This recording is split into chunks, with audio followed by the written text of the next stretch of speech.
नमस्ते। आज हम बात करने वाले हैं एक ऐसे संकट की जो कह सकते हैं कि चुपचाप हमारी आने वाली पीढ़ी की सेहत को खोखला कर रहा है। और ये संकट है बचपन का मोटापा। जरा सोचिए, पिछले बस 10 सालों में दुनिया भर में मोटापे का सामना कर रहे बच्चों की संख्या लगभग 2 गुनी हो गई है। ये सिर्फ कोई नंबर नहीं है, बल्कि हमारे दौर की सबसे बड़ी और गंभीर स्वास्थ्य चुनौतियों में से एक है। तो जब हम कहते हैं बचपन का मोटापा, तो इसका असली मतलब क्या है? देखिए, ये सिर्फ थोड़ा बहुत वजन बढ़ने की बात नहीं है।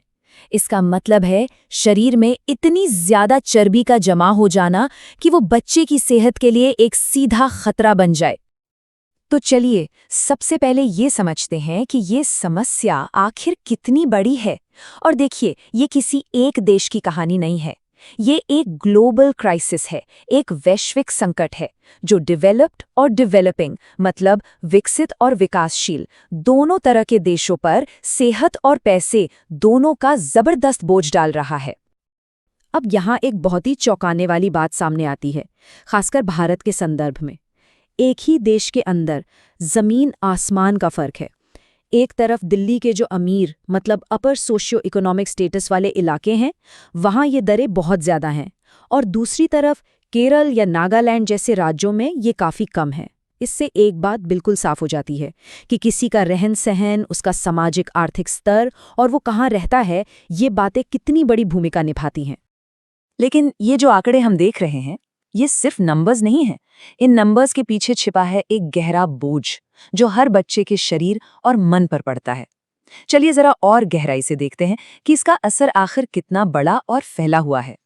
इसका असर कह सकते हैं कि दो तरफा होता है, एक ही सिक्के के दो पहलुओं की तरह। एक तरफ तो है शारीरिक यानी फिजिकल असर, जो शरीर पर सीधा हमला करता है, और दूसरी तरफ है एक अदृश्य बोझ जो बच्चे की मेंटल और इमोशनल हेल्थ पर पड़ता है। अगर फिजिकल असर की बात करें तो हम देख रहे हैं कि बच्चों में अब वो बीमारियां आम हो रही हैं जो कभी सिर्फ बड़ों की मानी जाती थीं। सोचिए, हम बात कर रहे हैं high blood pressure, high cholesterol जैसी दिल की बीमारियों की, टाइप 2 डायबिटीज की, यहाँ तक कि अस्थमा और स्लीप एपनिया जैसी सांस की तकलीफों की। और तो और शरीर के बढ़ते वजन से हड्डियों और जोड़ों पर जो जबरदस्त तनाव पड़ता है, वो अलग। और जहां तक मानसिक असर की बात है, तो वो शायद और भी ज्यादा तकलीफदेह हो सकता है। बच्चे का आत्मविश्वास, मतलब सेल्फ एस्टीम, कम हो जाता है। वो डिप्रेशन और एंजाइटी का शिकार हो सकता है।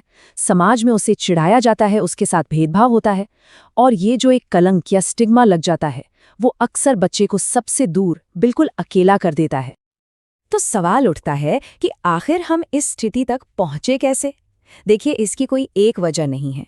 ये असल में कई वजहों का एक परफेक्ट स्टॉर्म है, एक ऐसा तूफान जिसमें हमारी लाइफस्टाइल, हमारा खान-पान और यहाँ तक कि हमारे जीन्स सब एक साथ मिल जाते हैं। हाँ, तो ये जो खतरनाक ट्रेंड हम देख रहे हैं, इसके पीछे कई फैक्टर्स एक साथ काम कर रहे हैं। हमारे खाने-पीने से लेकर हमारी रोज़ की आदतों तक, और हमारे जीन्स से लेकर हमारे आसपास के माहौल तक। अगर हम बिल्कुल जड़ में जाएं, तो इसकी सबसे बड़ी और बुनियादी वजह है एनर्जी का इम्बैलेंस, मतलब ऊर्जा का असंतुलन। सीधा सा हिसाब है, जितनी कैलोरीज खाने पीने से शरीर के अंदर जा रही हैं, उतनी कैलोरी मेहनत, मशक्कत या फिजिकल एक्टिविटी से बाहर नहीं निकल गई हैं। तो पहला विलन है हमारा आज का खान-पान, यानी मॉडर्न डाइट।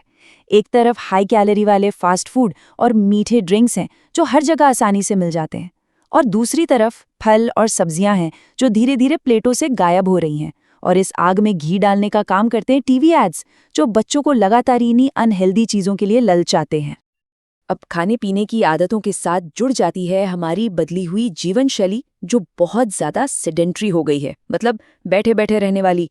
बच्चे अब बाहर दौड़ने भागने के बजाय टीवी, कंप्यूटर और वीडियो गेम्स की स्क्रीन से चिपके रहते हैं। रिसर्च बताती है कि दिन में 2 घंटे से ज्यादा टीवी देखना एक बहुत बड़ा रिस्क फैक्टर है। और तो और अब तो स्कूलों में भी फिजिकल एजुकेशन और खेलने कूदने का समय लगातार कम होता जा रहा है। और हाँ, हम जेनेटिक्स यानी आनुवंशिकी को भी बिल्कुल नज़रअंदाज नहीं कर सकते। ये एक बहुत मजबूत रिस्क फैक्टर है। अगर माता पिता या करीबी रिश्तेदारों में मोटापा है, तो बच्चे के लिए इसका जोखिम 30 से 70% तक बढ़ सकता है। कहा जाता है कि जीन्स बंदूक को लोड तो कर सकते हैं, लेकिन उस बंदूक का ट्रिगर हमारी लाइफस्टाइल ही दबाती है। तो अब तक ये तो बिल्कुल साफ हो गया है कि इसके कारण बहुत कॉम्प्लेक्स हैं, बहुत उलझे हुए हैं। और जाहिर सी बात है कि अगर कारण इतने जटिल हैं तो समाधान भी कोई एक सीधा साधा नहीं हो सकता। एक सेहतमंद भविष्य बनाने के लिए हमें एक बहुत ही व्यापक, मल्टीलेयर्ड यानी बहुस्तरीय रणनीति अपनानी होगी। तो आगे का रास्ता क्या है? देखिए, इसका हल किसी एक जादू की छड़ी से नहीं होगा। इसके लिए एक मिला जुला प्रयास करना होगा। इसमें कई चीजें शामिल हैं, जैसे सही खाने पीने के बारे में शिक्षा देना, फिजिकल एक्टिविटी को बढ़ावा देना, व्यवहार और आदतों में धीरे धीरे बदलाव लाना, और सबसे जरूरी, ऐसा माहौल और ऐसी पॉलिसीज बनाना जहां सेहतमंद विकल्प चुनना मुश्किल नहीं बल्कि आसान हो। तो आखिर में ये चर्चा हमें एक बहुत बड़े और ज़रूरी सवाल पर लाकर छोड़ देती है। हम ऐसे समाज, ऐसे समुदाय कैसे बना सकते हैं जहां हेल्दी चॉइस ही सबसे आसान चॉइस हो? क्योंकि इस संकट से लड़ना सिर्फ किसी एक इंसान की या एक परिवार की जिम्मेदारी नहीं है। ये हमारे पूरे माहौल को, हमारे पूरे सिस्टम को फिर से डिज़ाइन करने के बारे में है, ताकि हमारी आने वाली पीढ़ी एक सेहतमंद जिंदगी जी सके।